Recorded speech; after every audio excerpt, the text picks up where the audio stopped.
সব কিছু খুব শান্তিপূর্ণভাবে হচ্ছে। এই জন্য আমি প্রশাসনের, আইনশৃঙ্খলা বাহিনী এবং এলাকাবাসী সবাইকে আমি ধন্যবাদ দিই। স্পেশাল বেশি ধন্যবাদ জানাচ্ছি পূজা কমিটির সদস্যদের এবং ভক্তবৃন্দদের, যেহেতু তাদের সহযোগিতায় কিন্তু এটা খুব শান্তিপূর্ণভাবে হচ্ছে। এবার এখানে আনসারদের রাখা হয়েছে, পুলিশ আছে, প্লাস প্রত্যেকটা পূজা মণ্ডপে কিন্তু ভলান্টিয়ার রয়ে গেছে, যারা পূজা কমিটির তরফ থেকে করা হয়েছে।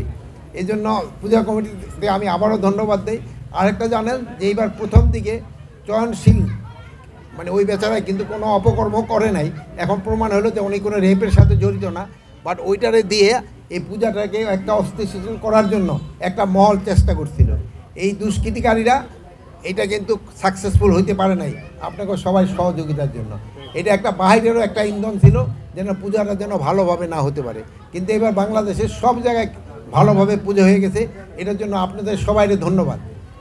এবং আর আগামীকাল কিন্তু বিসর্জন, এটার জন্য ভালোভাবে হয় এটা আমরা আশা করি। গতবারও দেখবেন এই টাইমই কিন্তু এরা করে, এই পূজাটা যেন ভালোভাবে না হতে পারে। তারপরে তাদের একটা বৌদ্ধদের একটা বিজু উৎসব আছে, ওইটাও যেন ভালোভাবে না হতে পারে। এই জন্য পার্শ্ববর্তী দেশের সহযোগিতায় আমাদের কিছু সন্ত্রাসী যারা আছে এইটা করতে থাকে।